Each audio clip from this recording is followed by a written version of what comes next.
Well, today we're going to have a conversation on racial reconciliation. By the time that you're watching this, it'll be July 5th, but it's July 4th weekend, and we've just celebrated that. And it just didn't feel right in my own heart to give a message about the greatness of America, given everything that we're going through in the world today. For one, this virus is very much still going. In fact, it's growing and bigger than ever right now, and people are divided about that and what they think about that or don't think about that.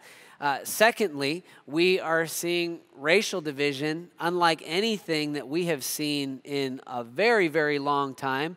And we are just seeing fires all across the country erupt in that way. And furthermore, I know that many of you who go to City Church have messaged me, texted me, emailed me that the issues going on in society today aren't just something that you read about in the news, but they're actually things that are causing divisions in your own home. I've heard of stories of parents being and kids being frustrated with one another, of people who live together, roommates being frustrated with one another, certainly coworkers and anyone who's on social media, and you could just see the discussions unwind from there. So this isn't just a national issue. This is personal for every single person. And today, I want to hone in on the topic of racial reconciliation a little bit. And largely, I believe throughout history, especially American history, the church has been silent on this issue. And if you have seen in my personal social media over the last few weeks, I've been pretty quiet, and that hasn't been for a lack of opinions. The primary reason for that has been that I wanted my primary voice, especially on the topic of race in particular, I wanted my primary voice to come through the church. I didn't want you to hear from Kyle the man on this issue. I wanted City Church as a church to come together to speak to this. And so I am really excited to talk about this today from a church platform. And I'm also excited by how much the church is rising up around this issue in our time. Racism is not a political issue. It's a sin issue in people's hearts. And as such, it can't be solved strictly through politics and things of that nature. Now, some of that is necessary, and I understand that. But ultimately, where the true healing needs to happen in every person's life is in their own heart, where they have to choose to see people the way that God sees them. And really at the core of what racism is, at least how I see it, is being unwilling to accept someone else's experiences. That's at least at the most mild forms of it. Or being unwilling to hear or learn from someone else's experiences. Now it goes from there in progressive, more dangerous levels. But that's where it starts. It starts when we stop listening to and accepting the experiences of others that might be different from our own. And so I've just got news for you today that has nothing to do with the topic of race. If you don't get better in your life at listening to people who you disagree with, you are going to suck at relationships your whole life. You're not going to have a good marriage. You're not going to get promoted frequently in your job. If you have your own business, people probably aren't going to be super drawn to buying stuff or doing business with you because you're difficult to deal with and you don't listen to people. So all around, every one of us in life, we need to learn to listen to one another. We know that, but oftentimes in this conversation about race, we very quickly set that to the side and in some ways feel like, well, that doesn't apply. And we're so ready with all of our facts like a loaded gun to shoot back at a person that we have about how we think about and how we feel about things. And so I just want to talk to anyone in here right now who might be feeling a little bit tense knowing that I'm bringing this up. So as you're watching this right here on your couch at home, just take in a real deep breath right now. Breathe it out. You just relax. We're not going to have a political discussion today. We're just going to have a conversation with some people who love Jesus, who love our church, and whose only goal today is to help you understand what they're going through, that maybe, just maybe, God may have something inside of your heart that he wants to speak to you about in respect to this issue in particular. So as you hear the next part of what I'm going to talk about, I'm going to share some facts about Orange County's population as it pertains to racial and ethnic breakdowns. And some of you are going to be tempted right now to automatically be discounting and correcting in your own mind of all the ways that these things don't apply. Would you just do me a favor and for right now, just set that aside for just a minute and just listen to these percentages as I read them to you. So Orange County, City Church is in Orange County, California. Here's a little bit of how the population breaks down.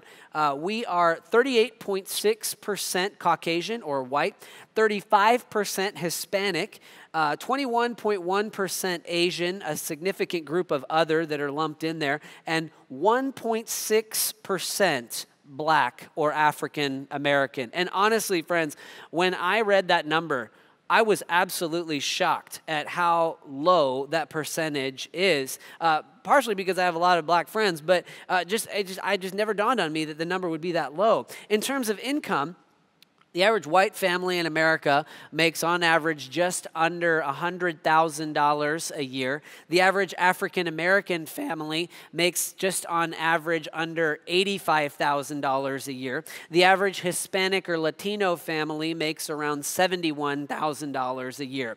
So you see right there that we aren't as far off as maybe some other parts of the country in terms of income breakdown. But you can see the racial inequality right then and right there, just in the numbers of the population and just in the numbers of what people make based on the color of their skin. So then I went a little bit further. And I looked into some of the jail population in Orange County. Now remember, African Americans or blacks only make up 1% of the population, and yet 8% of the people in Orange County jails are black. 50% of those in Orange County jails are Hispanic. So again, significantly higher than the breakdown of the population, and whites make up about 34% of those that are in jail. So that's just a little bit lower than the proportion, and the rest is other. Again, as you see this, the evidence is mounting that the people who are being put into our jail percentages just doesn't match, our jail population just doesn't match the population of what we see out in society. And it's not as bad maybe in some other parts of the country. And certainly we maybe, you could argue, have come a long way in some respects, but you can see it clear as day right there, the effects of inequality and racism. And so today, we're not going to solve all of that. But my prayer would be that as you listen, that you would begin to hear from and just find really knowledge from other people's stories that might be different from yours. So we're going to pray together, and then we're going to dive into the rest of our time. Would you pray with me in your home right now? Lord Jesus, thank you so much, God, for being here with us. God, thank you that you have faithfully led us through so many things in life, and now you are going to faithfully lead us through this season as well. God, I pray that your church would be a uniter right now. God, I pray that where the world just seems to be polarized, God, would we be like just an open arm, as if we truly are the open arms of Jesus. I pray that that's what people would see. Holy Spirit, speak through these friends who are here today and their stories and what they have to share. And I ask, Lord, that you would do all of this in the name of Jesus. Amen. Okay, so I got some friends here with me today. And so first things first, if you would just share your name, and we'll start with you, and roughly how long you've been coming to the church. So my name is VERICIA Miller. Most people know me by V, but VERICIA Miller. I've been coming to City Church for about, it's been about 3 years. I always have to pause first because the time flies by so fast, but it's been about 3 years, and I really enjoy being here. I really enjoy being here. I've always said, and I'm not just saying this because I'm up here. I'm serious when I say this, or I wouldn't say it at all. I've always said that City Church is probably one of the most welcoming environments that I've ever been in church. One of the most. I've been to other, churches that were pretty, but for the most part, City Church has been the most welcoming, diverse community that I've ever been in a church. So yeah. That's awesome. Thanks, thanks, Vericia. You're welcome. Okay, and over here we have Ralph and Jen, and baby coming soon. Okay, so I'll let you guys introduce yourselves. My name is Ralph St. Pierre, and I've been coming to City Church for almost 2 years. Like V said, it's a very welcoming environment, and I've moved around a lot, and I usually look for these kind of church environments since I was in school in Kentucky to going to Nebraska and to moving here. That's awesome. And I'm Jennifer St. Pierre, Ralph's wife. I'm originally from Nebraska, and when we got married in September, I moved here, and so I started coming to City Church with him. Awesome. I'm so glad that you guys are here. So I'm just going to dive right in, if that's okay with you guys. And so I'll start with you, Vericia. So, you know, a lot of times for those of us who are Caucasian, we worry about how to refer to individuals, and we don't want to say the wrong thing, and sometimes we're a little bit worried that, man, if I get it wrong, will I come across insensitive, or certainly we don't want to come across racist in any way. But I'll just ask the question that a lot of people ask. For you, is it black or African American? What do you, and why do you prefer whichever term you choose? You know what, Pastor Kyle? It's either or. I am a black woman. I am an African American woman. You know, I'm not offended by either one of those. You know, black is my race. African American is my culture. I mean, I was born here in America. My ancestors come from Africa. So, you know, for me, you know, you do have people who say, well, no, I'm not African American, I'm black. You have some people who say, I'm not black, I'm African American. For me, I don't really care. You know, I'm black and I'm African American. Those are the two safe words, names or words to use when referring to a black person. But, you know, and you can speak for yourself, or, you know, you have someone who was maybe born in another country, or then that's different. Yeah. But either or is fine with me. So do you have, if you were to tip the scales one for the other, what would there be, is it truly 50-50, straight down the line? It's truly 50, well, you know, I use the word black all the time. I say black folks, white folks. That's just how I've always referred. I'm not offended by someone calling me black. And, you know, so if you were to call me black and another person calls me African American, I'm not going to correct either one of you. I'm both. You know, so for me, I know everyone's different, but for me, I'm fine with black, I'm fine with African American, and most of the people I know who are black don't care if you call them black or African American. I've never heard anyone say, no. I mean, I know people are different, but the people who I know don't care, either or. Okay. Yeah. Okay, so Ralph, for you, it's a little bit of a different answer probably, but where do you land on that one? So for me, I'm originally from Haiti, right? So as soon as I became an American citizen, it's okay to call me an African American. So our story is very similar to anyone that's black in the United States. Like, we came from Africa to Haiti by France, and people here by British and so on, right? So I am African American because my ancestors came from Africa to Haiti, and then I came here. So therefore, I take the word African.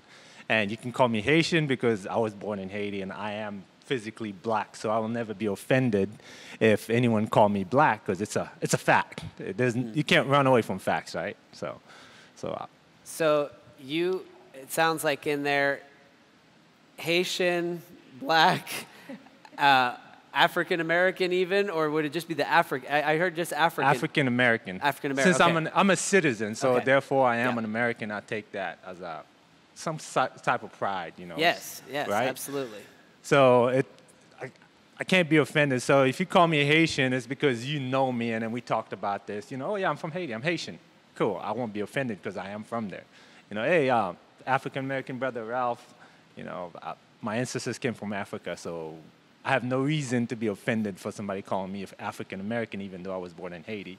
So I mean, not many people call, hey, Haitian American. It's not a norm to do that. So if you call me African American, it's fine. It's no reason to be offended whatsoever. That's good. So so Nebraska is a pretty Caucasian part of the country, as far as I know it, right? Help me out a little bit. So how did you guys meet? I want to know this story. Like, what's the? Yeah. So you know, personally, I've been moving around from Haiti to Florida to Kentucky to Nebraska. So I went to school in Kentucky because when I came to the United States from Haiti, like we were just in Fort Lauderdale, Florida. So the only place I had been outside of Fort Lauderdale, Florida, outside of Florida specifically, was Georgia for a basketball tournament. So I wanted to go to school out of state. So just to experience different things, I know there were different people out there, people from all over the world, so I went to school in Kentucky. And then the funny thing is when I got my position that placed me in Nebraska, and I had some friends, this one buddy of mine from New York that was a chemistry major was like, Ralph, you going to Lincoln, Nebraska? There's like barely any black people. I was like, dude, I don't care, man. I'm just want to experience different things, right? You want to put yourself out there to see what's out there. And, you know, because this is a very diverse country. Like, this is not a white, black country because it's everyone from all over, Italians, people from Japan, China. So in order to embrace these different cultures that make up America, you want to get out of your bubble and, you know, learn about other people other than yourself, the people that you were raised around. So you're living in Nebraska, and then I want to hear your wife's side on this. How did you guys meet? It was through friend groups because he was taking master's classes, and so was my sister's roommate. So they knew each other, and then my sister would be invited to the friend hangouts, and then my sister would invite me. So we met through that way. So the first I knew of him is my sister's roommate called him the 6'6" Haitian, and I'm like, okay. And then when I saw him, I'm like, oh yeah, he's really tall.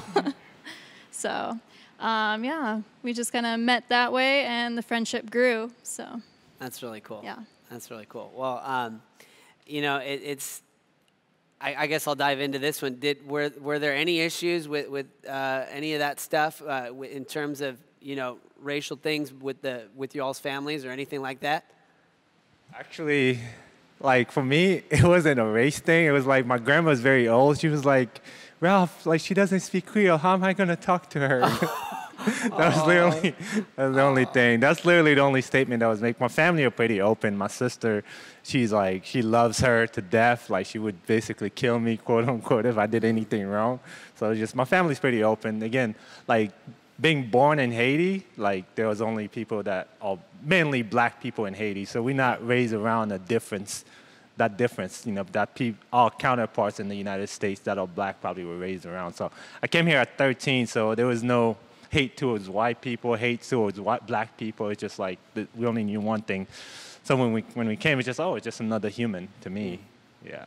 So that's awesome. Do you have anything to add on that? I was a little worried when I first took him home because I'm from a small town of 250 where everyone's white. Yeah. So I knew he would probably be stared at being like, oh, who's Jennifer bringing home? But they were all so welcoming. It's just like a small town. Everybody knows everybody. So they were so welcoming. And my family had no problems at all either. They welcomed him. That's awesome. Yep. He's hard not to like. I've grown to really like Rob. So tell me this, and we'll pivot back to VERICIA. Would you just kind of tell me a little bit about your experience as a black African-American or African-American in this country specifically? You know what? It's really weird because I've always been a racially conscious person. Like for as long as I understood what racism was, you know, because when I was a little kid, of course, I didn't really get it. But as I got older, I did. I started to see little things. I went to it's called a HBCU. It's a historically black college and university as an undergrad.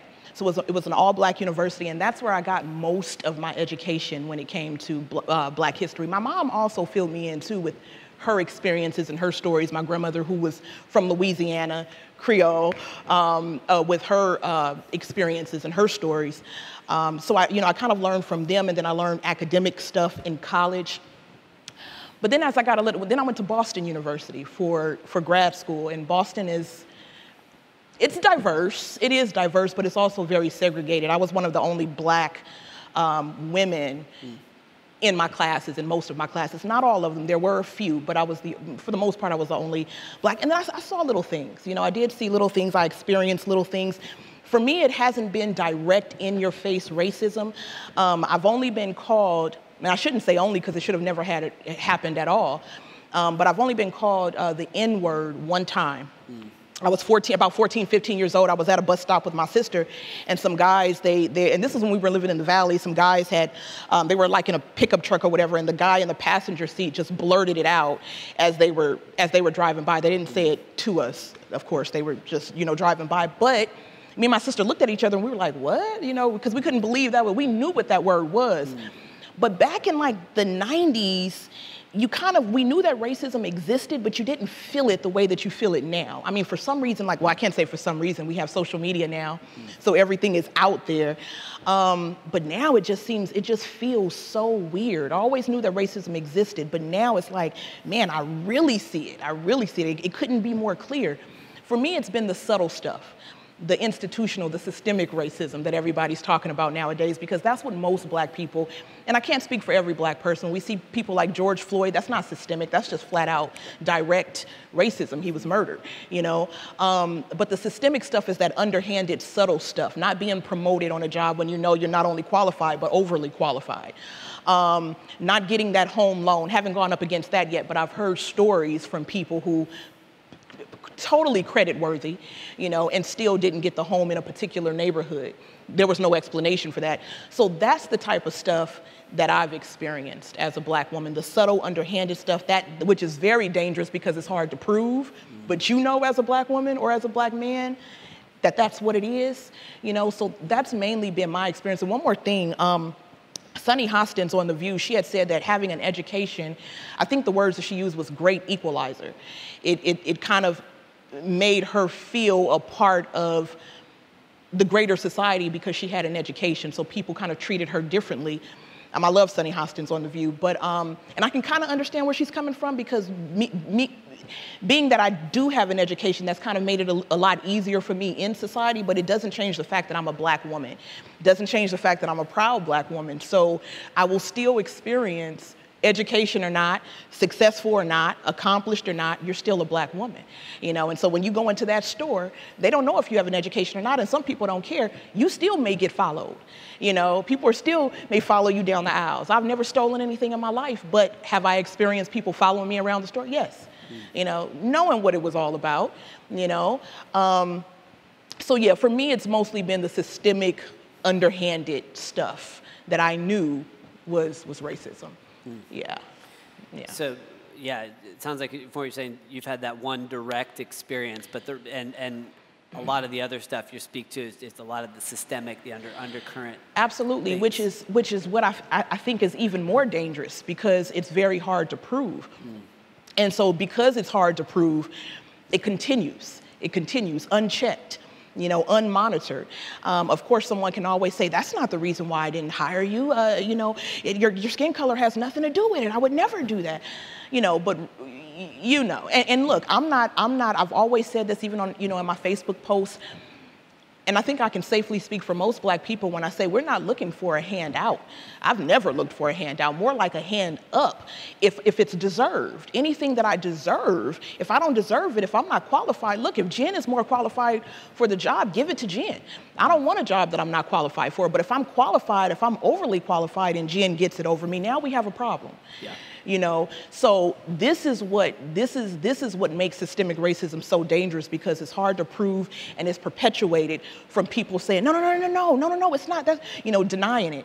But we know if you're African American or if you're black or if you're Latino, what the deal really is. This is stuff that we talk about all the time amongst each other, But yeah, that's mainly been my experience. And just being completely transparent, I always lead this way in the church. I grew up in a very diverse environment, and I never ever saw the world through a racial lens as I saw it.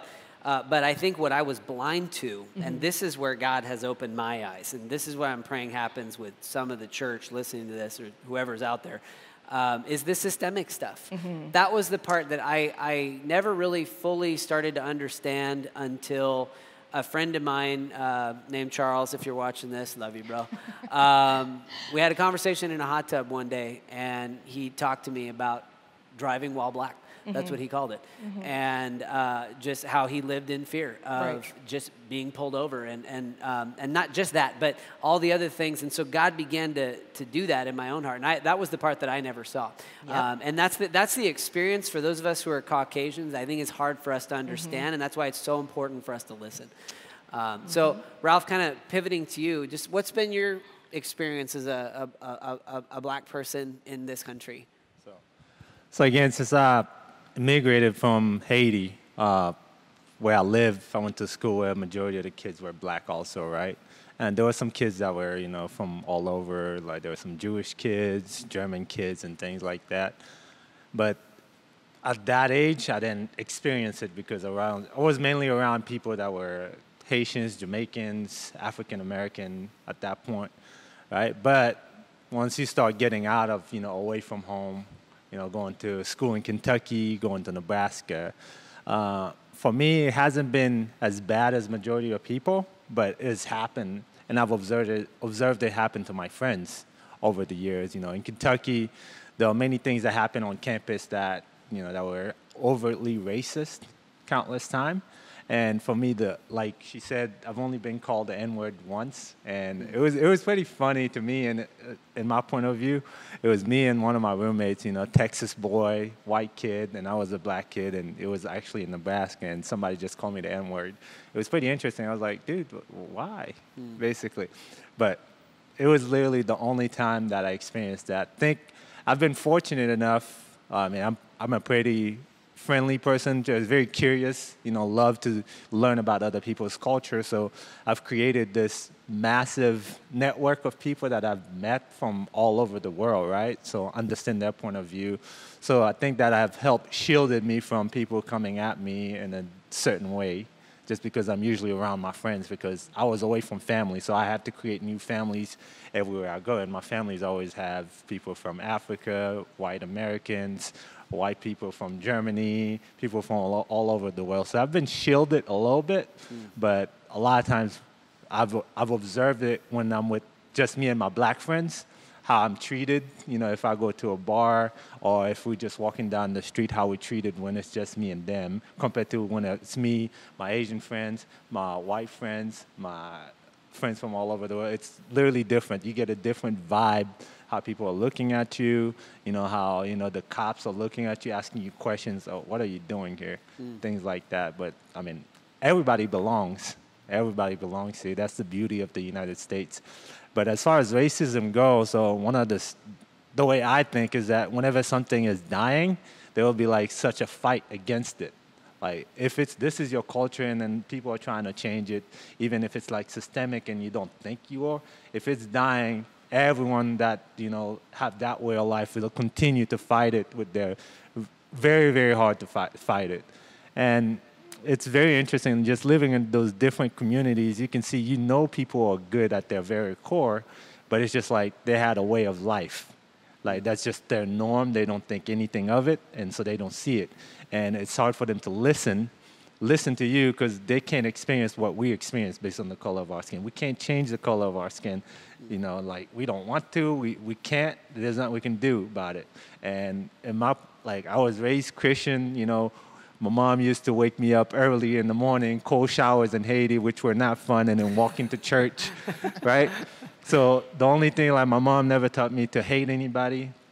Just always loved the little books that I used to read about the stories in the Bible. It was always, very positive to treat everybody equal, love everyone regardless of the color of their skin. But it's just it doesn't seem that we as Christian, I'm putting myself in there because I am a Christian. Every Christian is not walking that walk that we talk about. When your brother is, hey, I'm being treated differently than you, and it's not a positive, you're not willing to listen. You need to listen. That's literally where it starts, just listening to everyone. Yeah, because all of our experiences are going to be different. Yeah, America, again, if just looking at it back, right, slavery, so the laws that were created were not created for people that were former slaves. They were created to benefit the people that were not. It's not your fault as a white person. It's just the way things were back then, right? So what we're looking for is hey, I hope you can see that, the rules are not the same for us. So maybe you can help me, help change those rules to benefit me just like they benefit you. So that's basically what I see that everyone is asking for.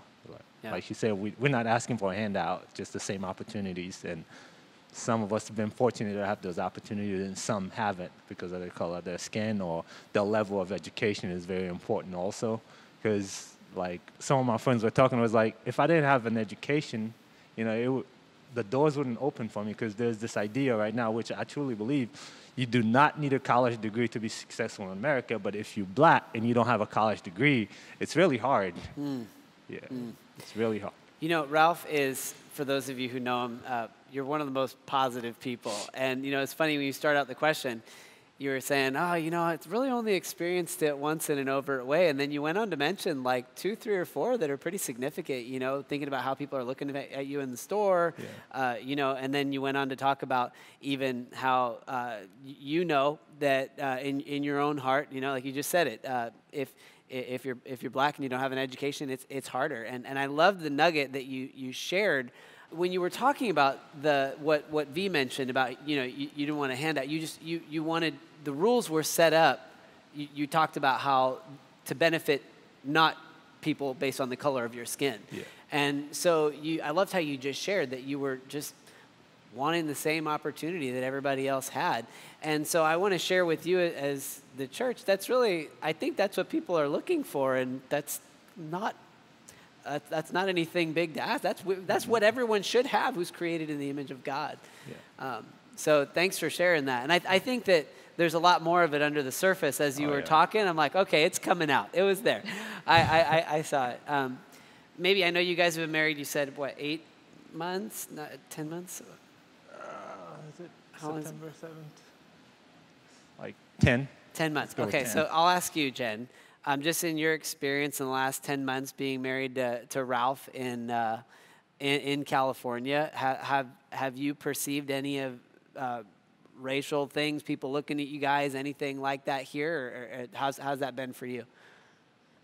I guess I haven't really noticed anything too much. I think it helps that California is so much more diverse here, so people are used to seeing mixed race couples and all different kinds of people. If we're ever stared at, I just assume it's because he's so tall and I'm so short. But maybe it's also by our color of skin. I don't know.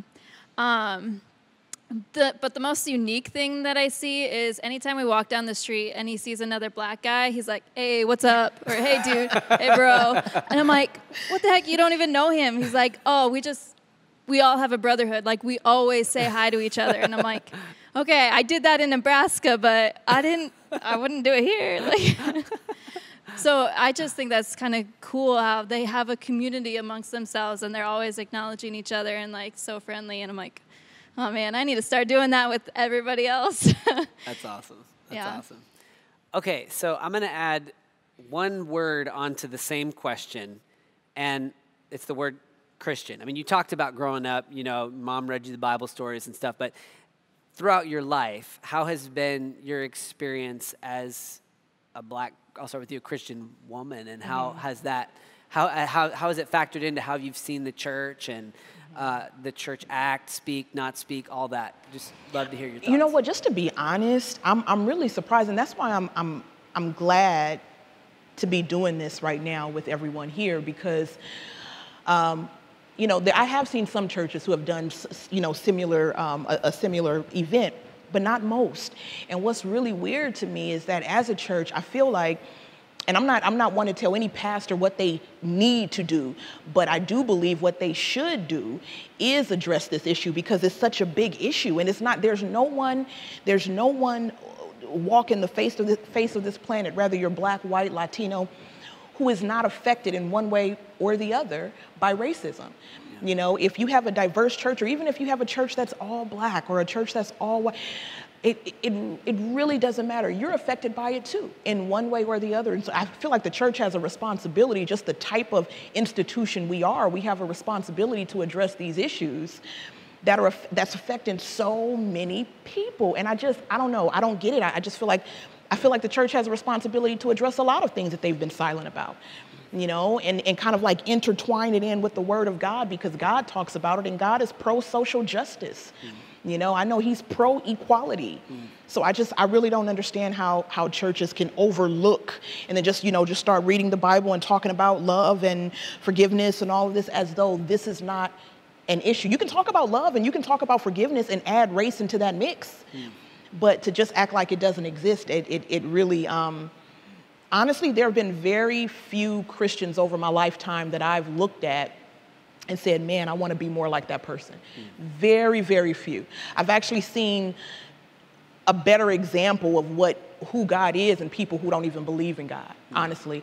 And so I want to be, as a Christian, I want to be someone, because I know I'm not perfect either. I call myself an imperfect Christian, but I want to be someone who actually walks the walk, or talks the talk and walks the walk. Not just talk the holy talk without supporting it in my actions. So I'm always trying to check myself and my behavior as a Christian, even what I say, what I post on Facebook. Pretty honest on Facebook, but there's a way that you can get your point across without being nasty. And I'm always trying to think about, how can I get this point about race across thoughtfully? How can I do it thoughtfully? I'm gonna do it, but how can I do it thoughtfully and even respectfully? I know I'm gonna step on some toes. I know that's never my intention. But it is what it is, especially if it's a topic about like race. You're going to step on some toes. But how can I do this respectfully, thoughtfully, the way that God would want me to? So I'm always talking about other Christians not doing their part. Well, VERICIA, what are you doing to do your part? I just want to make sure I'm doing my part as a Christian. So, yeah. I thank you for sharing that. And honestly, like, a part of my own journey, and I think our church's journey, is just realizing where we need to repent on these issues. And I would say, can only speak for myself, that whatever silence or lack of speaking out, you put it that way, has been unintentional, but it doesn't mean it's not been painful too. And I even recognize that from my own side and from City Church's side. And so that's something that I'm repenting of and seeking to do differently in a new season of life and ministry. And so thank you for sharing that.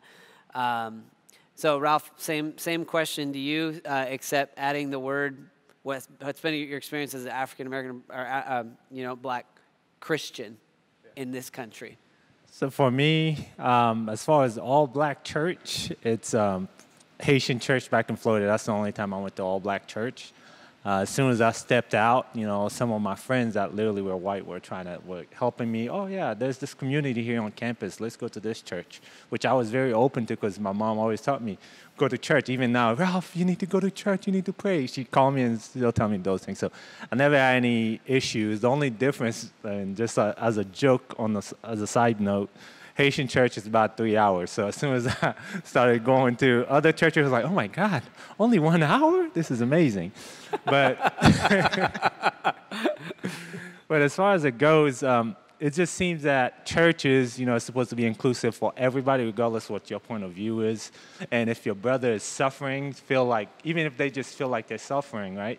You want to just have an handout and be like, hey man, what's going on? What's going on in your community? Things like that. It seems that Christians are not, I don't know if it's out of fear, are not willing to put themselves out there and just start talking about it. But I don't think it's just Christians. I think it's everyone. Well, a lot of people are like that, but it's just like the culture of Christianity here, just like this is a divisive subject, so I might not want to talk about it. And it might not be something that you're doing on purpose, but it might be something, not you specifically, that Christian leaders are doing on purpose. It might be something that subconsciously, don't want to, because you're leading people with different views, so you want to appeal to all of them. So it just have to come in due time where you figure out what's the best way to approach that subject and talk to people about it. Because if you just go out there cold turkey and start talking about it, you're gonna shun some people away, and others are gonna be like, yes, thank you for speaking like people like me, and V will thank you, but you don't want to shun people away. So you want to actually have the information and the knowledge before you start speaking about it. But I think there's a fear in that aspect to talk about racism, and everyone in the whole world knows racism exists. It's not just in the United States. It's just like when a lot of people, immigrants, come to the United States, because the United States is supposed to be the greatest country in the world, because that's what we know and believe since the beginning of time. Because our parents that came here told us about it. Some of us are grandparents, so everybody wants to come here because it's such an amazing place to be, but you want to make it more inclusive. And Christianity, if every leader, regardless what your denomination is, spoke out, it would be like, I would be so happy even if I'm not of that, that group, whatever. But we're all Christians, and Christians are supposed to be good, fight for justice and equality for everyone, and I don't think people are doing that at all. So, you mentioned the word fear, and I think fear is a huge reason why pastors like myself or other congregations don't speak either on a lot of we're afraid of offending. And now I'll just speak kind of as just a white guy in America, not as a pastor. A lot of us don't know what to say and how to reach out to our black friends right now. Some of you watching, you might even have a black friend. And so you're like, man, like this is a weird time to like randomly reach out to one of my black friends and be like, hey, how you doing? Because there's no relationship that's there. Or maybe if there is a relationship, you're, from my perspective, we think a little bit like, or I think a little bit like, oh man, if I reach out to them in the wrong way, or, now there's tension. So if I'm reaching out to you, they're like, hey, why is he reaching out now in this weird, so is that racist if I reach out wrong?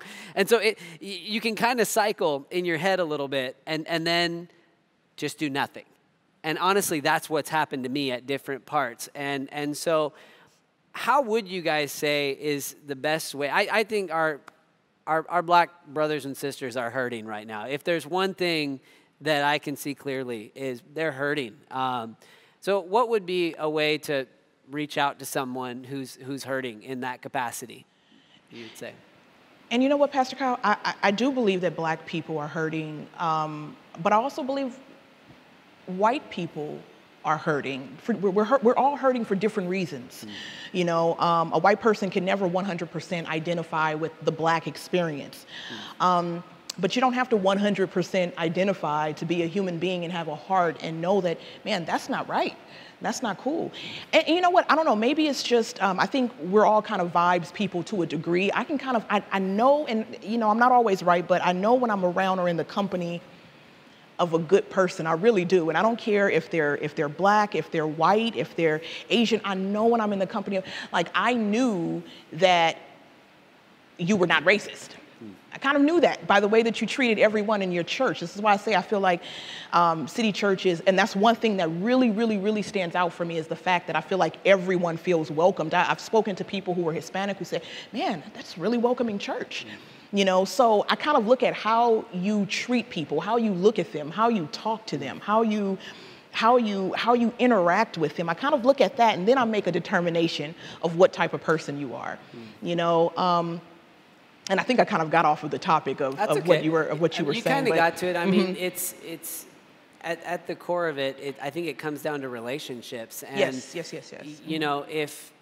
If you don't have a relationship with someone who is African American or black, man, strike one up. And that's, I think too, you can tell when someone's genuinely doing it. I think that's what you're getting at is. You can tell when someone's truly caring, or that's at least kind of what I heard. No, that is true. That is true. And also, if you do have black friends, don't reach out in sympathy. Reach out in empathy. I think black folks we're very strong, resilient people. We really are, and you have to be to live in this country with a lot of stuff that's going on in this country. Because you know what, honestly, this country has been telling black folks for the longest that I'm not as good, or I'm not as good as you, or that my life is not as valuable as yours. So when you can overcome that, and I don't know if you ever fully overcome it, but when you can overcome it, still accomplish things, still be successful, that takes a lot of resilience. So we don't need sympathy. We don't want sympathy, but we do want empathy, just your ability to put yourself in someone else's shoes as a human being, and say, what should I do in this situation? Don't call me on sympathy. I don't need your pity. I don't need your sympathy, But if you're calling me like, you know what, V, man, this is crazy what's going on nowadays. What can I do as a white man or as a white woman to be more open open-minded? Yes. What can I do to be more tolerant? I like to think I'm a pretty tolerant person, but maybe I'm not all the time. What can I do to be more open-minded? Like, that's the kind of conversations we can have. Not, are you okay? Is everything like okay? Or I don't need that personally, But I think that's a great way that you just worded that, and I think that's really helpful for, someone like myself to try to, know how to reach out in different times. Would you have anything you'd want to add to that? She mainly said everything, but for me, it's just building relationships has always been the first thing for me. Because if you, for me personally, not everybody believes that. I believe that they're at our very cores, regardless even if you're a racist, you have good in you, right? Mm-hmm. So if you build a relationship with me and you get to know me as a person, not just as a black person, and you're just like, oh, man, Ralph is pretty cool, right? So if you build that relationship, you have a stake in it. Like if something's happening to somebody that looks like me, it's just gonna hit you. Even if you were racist, I'm pretty sure, I know so many people, there's a strong possibility that some of the people I know are racist. It's just probability-wise, right? But if something happened to me and it's unjust, those people will probably be outraged because they have a relationship. They have even if it's a speck of love for me, they'd step out of their comfort zone and say, oh man, this is not right. But if you close yourself up and not building relationship with people that don't look like you, you're not going to get it ever. You're not going to have any love for people that looks like me because you just stay in this bubble. So you'll think that if something happens to me that I deserved it, that, if I say, hey, I'm not being treated right, I'm lying, because you just won't believe it, because your bubble is just like everything is good, everything is great, nothing is wrong in this country. Yeah. Man, I love, it shows so much about the love of God in your heart that you, as a black person, are able to say, even a racist has good in them. And, for you, that is the work of the Holy Spirit inside of a person, to be able to say, hey, listen, even the person who would be discriminating against me, you can find and seek for the good inside of that person. And that speaks to a couple different things. One, the love of God in you. Two, Ralph, you have such a positive perspective. But I think for all of us listening, I think what I take away from that as I'm hearing that is no matter what you think about a person, find the good in them and seek to operate from that in relationships. So thanks for that. That was really good. Okay, last question. What would you want a Christian out there watching this to know about this topic? What final word you would have for them? Well, Pastor Kyle, first I want to say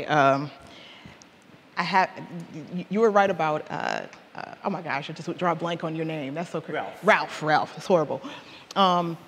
You were right about Ralph with what he just said, because I haven't gotten to that point yet, Ralph, about the racist, the good in them. I haven't gotten to that point, but I do think he was right about that.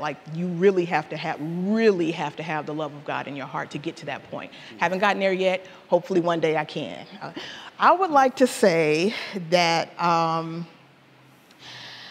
more than anything, just that, did you want me to look there or anywhere? Okay. I would like to say more than anything that people... He's a preacher, so you just go for it. If he's going to preach now, I'm going to step aside. She's got the pulpit. No preaching. No, but just that we all just do a little checking of our hearts, self-examination. And that would include me. I'm not, I can't say, well, this is what this person needs to do. This is what this group of, this is what this group of people need to do. I need to check myself too, because I've been, and I'm not a racist. I love diversity. I love people of all, I've had great experiences with people of all races. There are black folks who I can't stand. There are people in every group, you have good and bad in every race is what I'm trying to say. But I do think it's important to check your own heart and determine where is it that I might have some what's called implicit bias that you're not even conscious of, that could be affecting other people. Where could I be going wrong in my attitude, in the stereotypes that I have towards another group of people, to where it may be affecting the way I interact with that person, or how I treat that person, or if I hire that person or not, Or if I give the person, if I'm a landlord and I choose not to give that person the apartment, even though they deserved it, they were worthy of that apartment. Like, where can I check myself, or what can I do to check my own thoughts that I feel may have interfered in a negative way in someone else's life? You know, and I'm not exempt from that. I need to do the same thing. And I think that checking that self-examination process is a continuous thing. It's something that you have to do, maybe even daily, especially in a place like California, because it is very diverse. I think that's the main thing, self-examination. That's really good. And one thing I didn't say in the intro, but VERICIA is a woman who walks that talk, puts her money where her mouth is, so to speak. You serve, just real quick, you do a lot of stuff with at-risk women, with sex trafficking, and also with victims of domestic violence as well.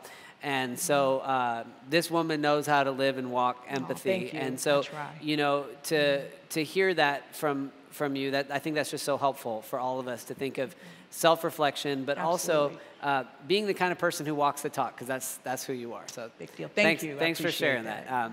Ralph, if you had a final word that you could say, what would you share?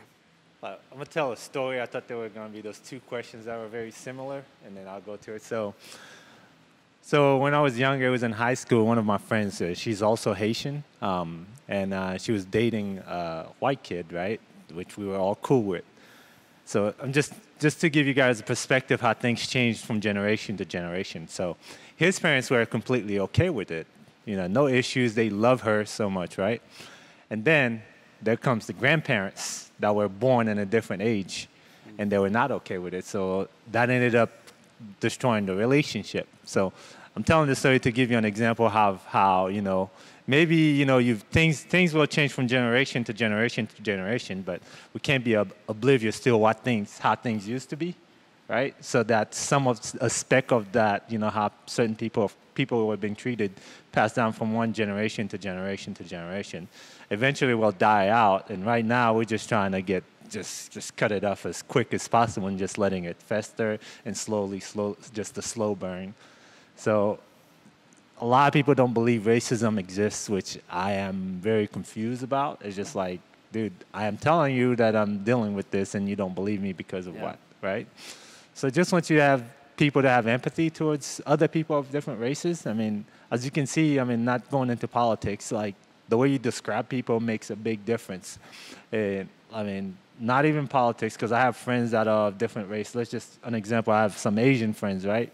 So when you said, you know, the way you describe them, the way you say that certain things happen because, you know, like from China, it affects them and then they get affected by the community because people are actually listening. And our society create our view of people of different colors, different state, like different countries. So as long as we just need to change our point of view and put ourselves in positions of others and treat people fairly and right. Don't just go by what you hear. There's a lot of white noise out there, not being white, but just like noise in specific. So you need to turn that off, you know, close that out and just, you know, look deep inside yourself, like the humanity within you. Even if you're not a Christian, yeah, which is very important to me, even if you're not a Christian, but your humanity will tell you that something is wrong. That just because I hear this, then these people are getting treated like that just because somebody described them a certain way on like national TV, somebody political, whatever, right? And then they're getting treated that way. That should open your eye. Oh man, this is definitely not good. There's definitely something wrong. But people are just trying to fight it like it doesn't exist. You know, oh, yeah, you basically, you know, you're making it up, or like it's not real. It's not that bad, but you never know how people are getting affected, right? Like certain things will trigger certain people differently. A good example that I have, like if somebody have PTSD, they have something that specifically triggered them, right? And so that means a lot of people that look like we might have PTSD based on, you know, some bad experience that we had, racial experience, and then you say something wrong and then it just triggered that person. And it's the same thing with, you know, I'm using that as an example of our heroes that go and fight and one come back, doesn't come back right. You know, we experience that in our communities. Like, our community is not just a black community, it's just everywhere because we have to be integrated into this community to be one, so. It's good. So I heard empathy, hearing, and not dismissing, not telling someone what they're going through isn't real. Those are just such powerful lessons for us all. And Jen, I'm going to give you the final word. What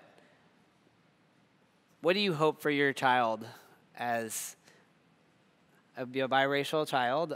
What kind of world do you hope that they grow up in, and what do you hope for them? I hope that they're in a more inclusive world. Kind of like Ralph was saying, it's changing with each generation. So I'm hoping with their generation coming up, I can even see like the protesting that was going on. It's all the high schoolers and young 20s. So that kind of gives me hope for the future that hopefully our child will be more incorporated into the community and just more accepted, and they won't have to try so hard. But if not, I'm definitely going to be there to back them up, and I'll go against any argument and try to keep them safe no matter what. It's a good mama, which, by the way, we don't know if we're going to find out if it's a boy or a girl as they come out the chute, right? That's what I was told. And I am calling on City Church TV News dibs on first church person who gets to hold your baby. But when all of it's over, and vaccines are out and we don't have to be 6 feet away, I'm calling dibs. Josh and Jess, other friends in your small group, you're just going to have to wait because Pastor Kyle gets to hold that baby first. That's the way it's going to go. So all that to say, man, thank you guys so much. I just thank you for making our church a better place and sharing your perspective. And this is just the beginning of what's going to be a conversation we're just going to keep having. So church, thanks for tuning in. If y'all would just pray with me.